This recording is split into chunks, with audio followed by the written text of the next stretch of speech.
Okay, let's unpack this. We usually dive into topics, concepts, history, technology. But today, we're diving into a person. Yeah.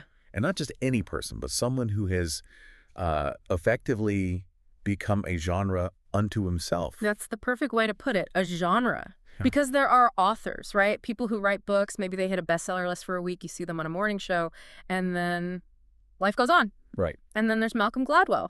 A completely different category. Yeah. You're so right to call him a genre. You don't just read a Gladwell book. Yeah. You inhabit a world he constructs for you. It's like putting on a specific pair of glasses to see reality. The very specific lens, yeah. He gives you this framework. Exactly. It's the Gladwellian phenomenon. Yeah. You're in it when you're at a dinner party, the wine is flowing, and someone leans in with this conspiratorial look and says, actually, did you know that most plane crashes aren't caused by mechanical failure? Oh, here it comes. They're caused by the pilot's inability to communicate with air traffic control because of cultural hierarchies in the cockpit. Yeah. And everyone just stops eating and goes, whoa. That is the signature move. It is. He takes social science, which, let's be honest, is usually incredibly dry. So dry. It's academic, it's full of p-values, regression analyses, standard deviations. They make your eyes glaze over. And he transforms it into a thriller. He makes sociology feel like a detective novel where you are solving the case of human behavior. But here's where it gets really, really interesting. Our mission today is to unpack the life and the mind of the man who essentially invented the modern smart-thinking book genre. He really did. He coined the tipping point. He popularized the 10,000-hour rule. He made us all obsessed with the idea of outliers. And we have to appreciate the sheer scale of this. This isn't just a one-hit wonder. He has been a staff writer for The New Yorker since 1996. Almost 30 years. A lifetime. He's published 8 books. He co-founded an entire audio empire, Pushkin Industries. He hosts Revisionist History. He's everywhere. He is, you could argue, the most visible public intellectual of the last 25 years. But, and this is the twist, this is the core of our deep dive today, he's also a massive paradox. That is the tension we need to explore. Absolutely. Because on one hand, you have Time magazine naming him one of the 100 most influential people in the world, and that was way back in 2005. Right. He is, without a doubt, one of the most significant nonfiction writers of the 21st century. But on the other hand... he faces this intense, relentless criticism. Yes. The cherry-picking accusation. Exactly. Critics argue he oversimplifies complex science, that he picks the facts that fit his perfect little story and just ignores the ones that don't. And that he prioritizes a good narrative over rigorous truth. It's the classic battle, isn't it? The tension between it makes for a great story and is it scientifically watertight? And we are going to get into all of it. We're going to talk about why he was rejected from literally every single advertising agency he applied to. Which is just so ironic. It's unbelievable. And thank goodness for that, by the way. A real sliding doors moment for publishing, for sure. We'll talk about how his haircut, his actual hair, inspired a bestseller. Mm-hmm. And we absolutely have to talk about the Eigon value problem. Oh, the Eigon value problem, which is just a fascinating, slightly cringe-worthy case study in the limits of, being a journalistic translator of science. Totally. So what does this all mean? How did a guy from rural Canada become the chief interpreter of our social reality? Let's start at the very beginning, the origin story. And it is, if you'll excuse the very obvious pun, an outlier of an origin story. I'd allow it. Malcolm Timothy Gladwell was born on September 3rd, 1963 in Fareham, England. But to really understand how his brain works, you have to look at his parentage. It's this fascinating collision of worlds. Right. Usually people are kind of firmly planted in one demographic or another, but Gladwell is. He's this bridge. He is. His mother, Joyce Gladwell, was a Jamaican psychotherapist. Okay. And his father, Graham Gladwell, was a mathematics professor from Kent, England. Wow. Math and psychology. Think about that combination for a second. If you look at every single book Malcolm Gladwell has ever written, that's the DNA right there. I see it now. It's the rigorous, structural, pattern-seeking thinking of mathematics combined with the empathetic, human behavior-focused lens of psychotherapy. He's constantly trying to find the mathematical equation for human feelings. That's it. That's his whole project. And the heritage goes even deeper than just their professions. I was reading about this, the research Henry Louis Gates Jr. did for that PBS show, Finding Your Roots. Yes, it turns out he has a great-great-great-great-grandmother of Igbo ethnicity from Nigeria. Right. And on the maternal side, there's a very complex, very heavy history. He has an ancestor who was a Jamaican free woman of color, so mixed black and white, who actually owned slaves.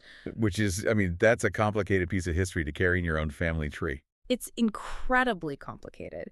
And Gladwell, to his credit, acknowledges this complexity. He doesn't shy away from it. In the epilogue of Outliers, he actually analyzes his own family history through the lens of his own theories. Of course he does. The most Gladwellian thing possible. Exactly. He describes the series of lucky circumstances, things like skin tone privileges in colonial Jamaica, specific educational opportunities opening up at just the right time that allowed his ancestors to move up the social ladder. So he doesn't attribute his own existence to just grandma's grit. He's looking at the structural advantages his family accumulated over generations. Precisely. It wasn't just individual effort. It was the demographic shifts of the 19th century that gave them a tailwind. Now, the geography is also super important. When he was 6, the family moved from England to Elmira, Ontario. And for our listeners who don't know Ontario, me to be clear, Elmira isn't downtown Toronto. Not even close. This is rural. This is deep Mennonite country. It is. We're talking horse and buggies, barns, very quiet, very religious. He grew up attending a Mennonite church. That is just, it's a crucial detail. It is, because we often picture Gladwell as this quintessential New York intellectual, sitting in a cafe in the West Village with a velvet blazer on. Right, with the hair. But his formation, his entire childhood, was in a quiet, religious, rural Canadian community. It paints such a different picture, doesn't it? Yeah. You imagine this kid with a British math professor dad and a Jamaican therapist mom sitting in a Mennonite pew in the middle of nowhere in Ontario. He must have felt like an observer from day one. An outsider. And being an outsider is a superpower for a sociologist or for a writer like him. You notice things the locals take for granted. The water the fish swim in. Exactly. And that environment fostered his intellectual curiosity in a very specific way. His father was a professor at the University of Waterloo. And when Malcolm was just 11 years old, his father would bring him to the university and just let him wander. Just let him wander the offices, no iPad, no babysitter, just go on, son, explore the math department. Pretty much. He would just wander around the offices, the libraries, the hallways. It developed this deep comfort with academic spaces and a profound love for reading. That's a huge advantage. A massive one. Most kids see a university library as a scary, distant fortress of solitude. He saw it as a playground. Right. He wasn't intimidated by professors or dense books. He was raised among them. Exactly. But, and this is the part that surprises people who only know him from his author photos where he looks very cerebral, very slight. Okay. Malcolm Gladwell was and still is an elite athlete. This blew my mind when I read it. I knew he was a runner. He has that runner's build, but I did not realize he was fast. Exceptionally fast. He was an Ontario high school champion in track. At age 13, just 13 years old, he ran the 1,500 meters in 4 minutes and 14 seconds. Wait. 14 at age 13? Yes. That is absurdly fast. It's not just good for his age. That's national class speed. It is. In university, he brought that down to 3 minutes and 55 seconds. That is legitimate elite territory. That's not, I run on weekends. That is, I am a biological engine. And he didn't stop. This isn't just a glory days story where he talks about how fast he used to be. This is a lifelong obsession. In 2014, at the age of 51, he ran a 4.54 mile at the Fifth Avenue Mile in New York. A sub-5 mile at 51. And even at 57, a few years ago, he ran a 5.15 mile. A 5.15 mile at 57. I'm pretty sure I couldn't run a 5.15 mile if I was being chased by a bear, and I am nowhere near 57. It speaks to a level of discipline and single-mindedness that is just off the charts. His father actually noted that about him as a boy. He said he was unusually single-minded and ambitious. I don't think. He once said he'd rather be a mediocre runner than a good one, which is a funny quote. That sounds like some serious false modesty, frankly. If you're running a sub-5 mile in your 50s, you are not mediocre. Not by any stretch of the imagination. But, okay, let's pivot to his career. Okay. Because for a guy who seems to have the Midas touch now, he started with a pretty significant faceplant. He did. After graduating from Trinity College at the University of Toronto in 1984 with a history degree, he had his heart set on a career in advertising. Which makes total sense. Mm-hmm. He's the guy who explains why things are cool, why trends spread virally. He would be the ultimate ad man. He literally understands the sticky idea. You would think so. It seems like a perfect fit. He applied to 18 advertising agencies. No, it happened. He was rejected by every single one. No. Not one interview turned into an offer. 18 rejections. 18. Imagine if one of them had said yes. We wouldn't have the tipping point. We just have a really, really catchy slogan for a soft drink or a car insurance company. It is a classic sliding doors moment. That absolute failure forced him to pivot into journalism. And interestingly, given his reputation today as a darling of the liberal NPR listening intelligentsia, Right. he started out in conservative media. Really? I did not know that. Yes, he moved to Indiana, of all places, to work for the American Spectator, which is a well-known conservative magazine. Then he wrote for Insight on the News, which is a magazine owned by the Unification Church. Wait, the Moonies? The Moonies. That is a wild resume entry. Previous employer, the Unification Church. It's definitely an unusual path. I think those early years in conservative media were really important, though. They taught him how to be a contrarian. He learned to look at the mainstream consensus and say, hang on, is that actually true? That's a great point. He learned to question the dominant narrative. And it wasn't until 1987 that he moved to a more mainstream outlet, the Washington Post, where he covered business and science for nearly a decade. And at the Post, this is where the Gladwellian style starts to cook, right? He's covering science, covering business, but always looking for the story underneath the data. Exactly. And he was learning his craft. He later looked back on this period, and he actually validated his own 10,000-hour rule with his own experience. Oh, that's perfect. He said, I was a basket case at the beginning, and I felt like an expert at the end. It took 10 years, exactly that long. That is so satisfying when the theory fits the life. So, 1996 comes around. He gets the call. He moves to the New Yorker. This is the big leagues. This is the pinnacle for a nonfiction writer. And he goes in with a very specific philosophy, a mission statement almost. He did. His stated goal was to, quote, mine current academic research for insights, theories, direction, or inspiration. To be the bridge. It'd be the bridge. He realized there were thousands of brilliant academics writing fascinating papers that nobody was reading because they were locked away in journals written in this dense, impenetrable language. He decided he would be the translator. And I love the story of his first assignment. They tell him to write about fashion. Now, normally that means Paris runways, haute couture, million-dollar models, the whole Devil Wears Prada thing. Right, the glamour, the high-end stuff. But Gladwell, being Gladwell, wasn't interested in the $100,000 dress. He decided to write about a man who made T-shirts for $8. Why? What was the logic there? His logic was fascinating, and it's the key to his whole method. He said that anyone can make a beautiful dress for $100,000. If you have unlimited resources, quality is easy. You just buy the best silk, you hire the best seamstresses. No challenge in that. But to make a T-shirt for $8 that's durable, profitable, and decent quality, that is an incredibly difficult engineering and economic problem. That's where the real story is. That is the Gladwell twist. Finding the extraordinary complexity in the seemingly ordinary object. And that perspective is what launched him into the stratosphere. In 1996, he wrote 2 articles for them. One was called The Tipping Point, the other was The Cool Hunt. These went viral before viral was really a term people used. They became the basis for his first book. And that brings us to the big hits, the books that are probably on your shelf right now. Let's talk about The Tipping Point, published in 2000. This was the breakthrough. He received $1 million advance for it, which was just unheard of for a relatively unknown writer at the time. $1 million. Wow. And the inspiration for the book came from the sudden, dramatic drop in crime in New York City in the 1990s. Right. Everyone is trying to explain that. Was it the economy? Was it better policing? What was it? Gladwell wanted to look at it through the lens of epidemiology. He had covered the AIDS epidemic at the Washington Post, and he was struck by how ideas and behaviors spread just like viruses. They simmer along under the surface, then they hit a critical mass, and boom, they tip. The curve goes vertical. Hence the tipping point. But this book also popularized the broken windows theory, right? It did. The idea that if you fix the small things like broken windows, graffiti, turnstile jumping, you prevent the big crimes from happening. Yes, and this is where we have to add some nuance and some historical perspective. Gladwell was credited with packaging this theory in a way that made it incredibly attractive to policymakers and the public. It sounds so intuitive. It does. Stop the turnstile jumpers. You stop the murders. It felt like simple common sense. History hasn't been entirely kind to that theory, has it?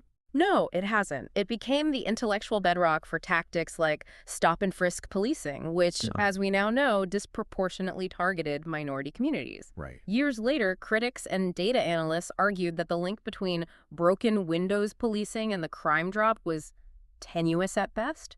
I mean, crime dropped in cities that didn't use those tactics as well. Other factors were at play. So has Gladwell ever addressed that criticism? The fact that his popularization of this idea had some really serious real-world consequences? He has. In 2013, he was interviewed by the journalist John Ronson, and in that interview, Gladwell admitted he was too in love with the broken windows notion. Too in love with it. Those were his words.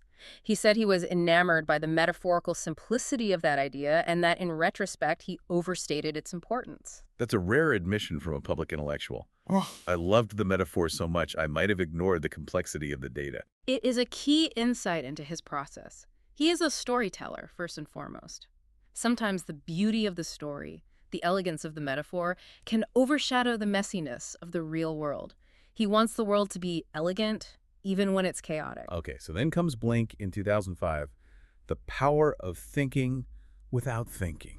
This book is all about rapid cognition, how our unconscious mind makes these incredibly fast, powerful snap judgments. Well, the origin story for this book is just, Yeah. it's so personal. It's the hair store. It is. It's a great story. So Gladwell decided to grow his hair out. He let it get long and curly, this big kind of untamed halo of hair. And suddenly, his life changed. In what way? What happened? He started getting speeding tickets. He said he had never gotten them before in his life. He started getting pulled out of airport security lines for special screening constantly. But the clincher, the moment it all clicked, was when he was walking in downtown Manhattan. What happened? He was stopped by 3 police officers. They were looking for a rapist. Now, the suspect looked nothing like Gladwell. Different height, different build, different features, except for one thing, The curly hair. the curly hair. So the police saw the hair. They thin-sliced him as the suspect, and they just ignored everything else that contradicted that first impression. Exactly. And that terrifying moment of being judged instantly and wrongly based on one single visual cue, that was the aha moment that led him to research Blink. Wow. He wanted to understand how we make these split-second decisions, both when they save our lives, like a firefighter instinctively knowing a building is about to collapse, and when they lead us terribly, terribly astray, like in cases of racial profiling. It's amazing how he takes a personal annoyance, getting a ticket or being stopped by the cops, and turns it into a multi-million copy bestseller about cognitive psychology. That is the gift. He generalizes from his own experience and finds the universal principle. Then, in 2008, we get Outliers. This one might be my favorite. I think it's his most influential book because it takes the American dream, the whole myth of the self-made man, and just completely dismantles it. It does. It's a radical book in its own way. The core argument is that success isn't just about being smart or ambitious or hardworking. It's about when you were born, where you were born, your culture, and the random opportunities you were given. It's about luck. A huge amount of it is about luck. The famous example is the lawyers, right? Yes, tell that story. He asked, why do the most powerful corporate lawyers in New York City all have the same biography? Which is what? They were Jewish men born in a very specific window of years in the 1930s in the Bronx or Brooklyn, and their parents did garment work. Such a specific demographic. What was the connection? He traced how all the specific conditions mattered. They were locked out of the polite white shoe law firms on Wall Street because of anti-Semitism in the 50s and 60s. Okay. So they had to take the dirty work that those firms wouldn't touch, things like litigation and hostile takeover. The scrappy stuff? Exactly. But then, in the 1980s, the market completely shifted, and suddenly hostile takeovers and corporate raiding were the most profitable thing in the world. And these guys were the only ones who had put in their 10,000 hours of practice. They were ready right when the golden age arrived. And the Bill Gates example, too. It wasn't just that Bill Gates was a genius. No, Gates was obviously brilliant, yes. But Gladwell points out that Gates attended a private school, Lakeside, that just happened to have a computer terminal in 1968. Which was incredibly rare at the time. It was almost non-existent. A university might have one. A high school. Unheard of. So he had effectively unlimited access to programming time when almost no one else on the planet did. By the time he dropped out of Harvard to start Microsoft, he had already logged thousands and thousands of hours of coding practice. His 10,000 hours. Precisely. If he had been born 5 years earlier, the technology wouldn't have been there. 5 years later, and everyone would have had access. The timing, that lucky break, was the outlier. And People just ate this up. Outliers was #1 on the New York Times list for 11 straight weeks. By that point, between Tipping Point and Blink, he'd already sold 4.5 million copies in the U.S. alone. He wasn't just a writer anymore. He was a full-blown phenomenon. But he didn't stop there. He's not someone who rests.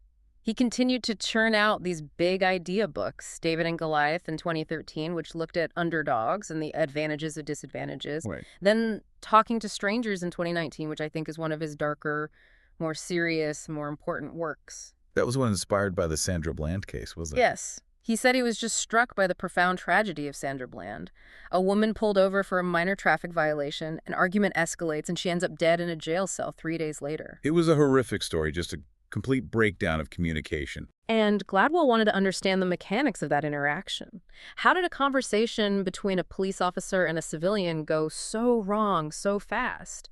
His thesis was that, as a species, we are terrible at detecting lies and understanding people we don't know.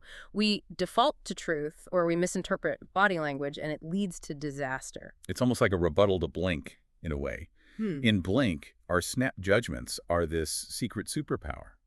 In Talking to Strangers, those same snap judgments get people killed. That's a great observation. It's a much more cautious book. He's constantly refining and questioning his own worldview. Then came The Bomber Mafia in 2021, and most recently, Revenge of the Tipping Point in 2024.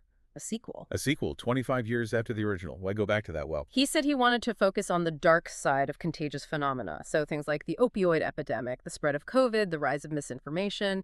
He wanted to look at how tipping points can be engineered for bad outcomes, not just good ones like crime dropping. How would that one receive? It was a bestseller, of course, but it got mixed reviews. Some felt it was a bit of a rehash.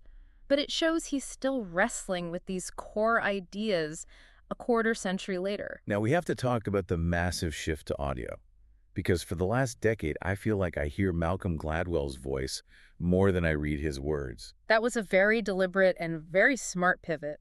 Around 2016, he launched his podcast, Revisionist History. He was recruited by Jacob Weisberg, who was at Slate at the time. And Gladwell realized that the audio medium allowed for something that text just didn't.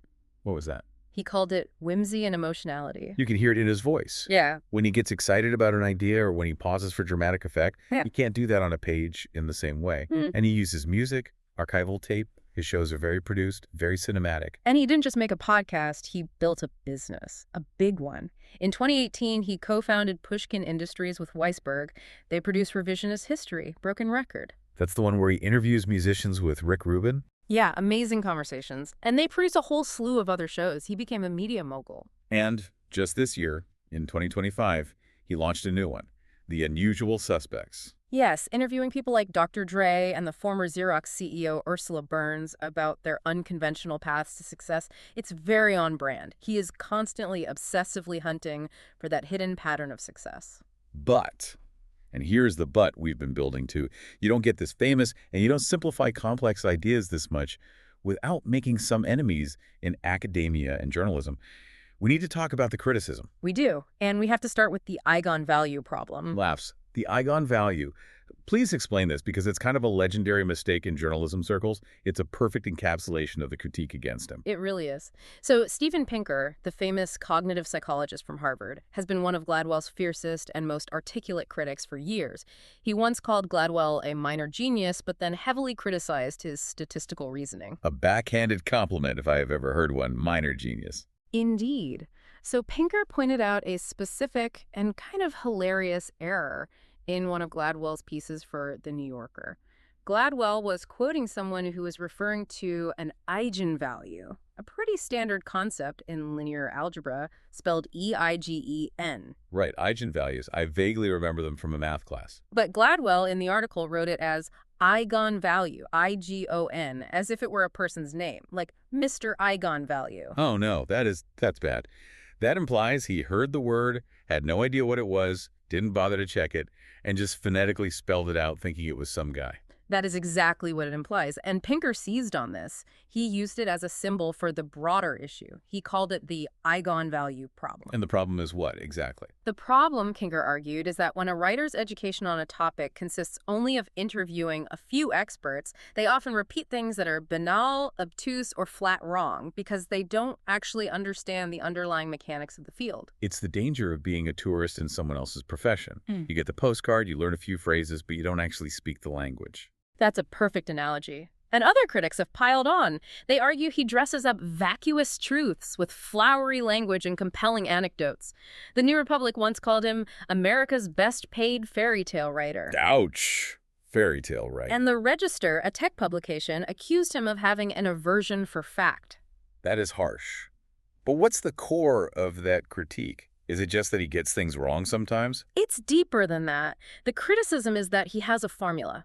He starts with the counterintuitive conclusion he wants to reach, like underdogs actually have the advantage or success is mostly luck, and then he goes out and finds the studies and anecdotes to support it while conveniently ignoring all the data that contradicts it. It's storytelling, not science. That's the accusation, that the narrative comes first and the facts are marshaled to serve it. There was also an ethics dust-up involving Bank of America, wasn't there? This gets into the business of being Malcolm Gladwell. It does. This was back in 2011. Gladwell did a 3-city speaking tour that was sponsored by Bank of America. Now, you have to remember the context. This was right after the 2008 financial crisis.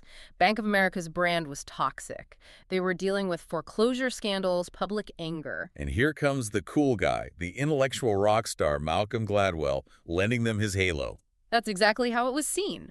Publications like the Columbia Journalism Review and Mother Jones called out the terrible optics.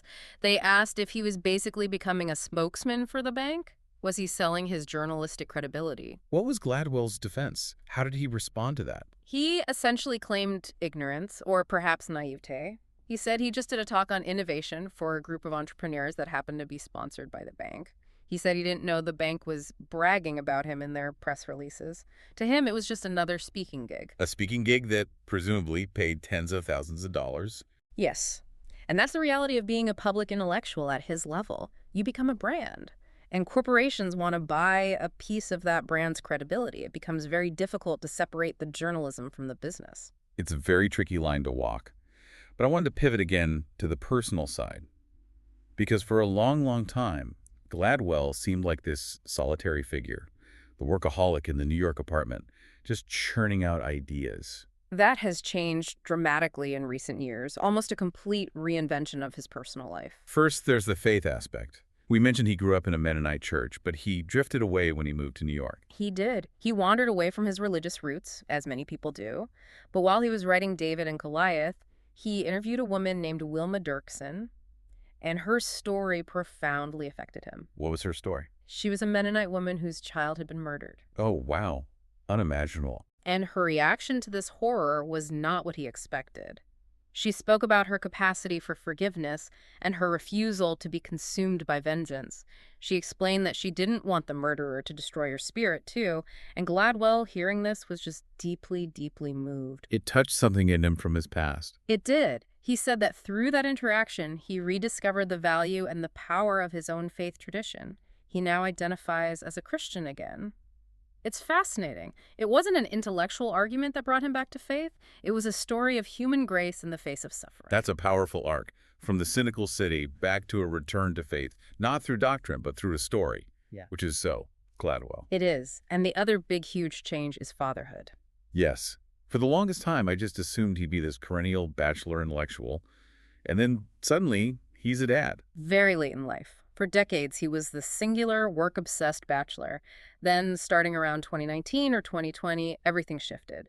In a span of about 5 years, he got engaged, had 2 children, and moved out of Manhattan. Where'd he go? Back to Canada. To Hudson, New York, a small town upstate. So he's gone from the West Village to a small town. He's raising kids. He's re-engaged with his faith. It's almost like he's circled back to the Elmira of his childhood in a way. It's a remarkable third act. He turned 61 in 2024. He has a toddler. His life looks completely and totally different than it did when he wrote The Tipping Point. Though, as one reviewer of his latest book noted, while his life has profoundly changed, he has not. Meaning he's still the same curious, obsessive thinker. Exactly. He's just thinking about diapers and school systems now, too. So let's try and wrap this all up. Let's synthesize. We've looked at the runner, the outsider, the ad agency failure, the best-selling author, the podcaster, the lightning rod for criticism. If we synthesize his legacy, it's complicated, but it's undeniable. I think his single biggest contribution is that he democratized access to academic research. He broke the lock on the ivory tower. He did. Before Gladwell, sociology and psychology were locked away in journals that no normal person ever read. He kicked the door down. And even if the details are sometimes contested, even if he gets the eigenvalue wrong every now and then. Even then, he changed how the public talks about human behavior. He gave us a shared vocabulary. We all talk about tipping points, outliers, and thin slicing. Now, because of him, they're part of the culture. He made us look at our own lives differently. He made us question the story we tell ourselves about our own success, making us realize that we are products of our environment, our timing, our hidden biases. And that is a significant contribution, however you slice it. He made us think about how we think. So here's my final thought, the final question for you to chew on. Malcolm Gladwell spends a huge amount of his career telling us that success is about luck and timing and hidden advantages. He consistently downplays the role of the heroic individual. Right. Greatness is circumstance, not just willpower. That's the core message of Outliers. But then you look at the man himself. He runs elite-level mile times in his 50s. He writes 8 massive bestsellers. He starts a media company. He works relentlessly. He fails 18 times at ad agencies and just keeps going. So the question is this. How much of the Gladwell effect is actually just the result of a man who, unlike the rest of us, has a truly outlier level of ambition and simply never, ever stopped running? That is the ultimate Gladwellian paradox, isn't it? The man whose life seems to both prove and disprove his own theories at the same time. Thanks for taking the deep dive with us. It was a pleasure. A lot to think about.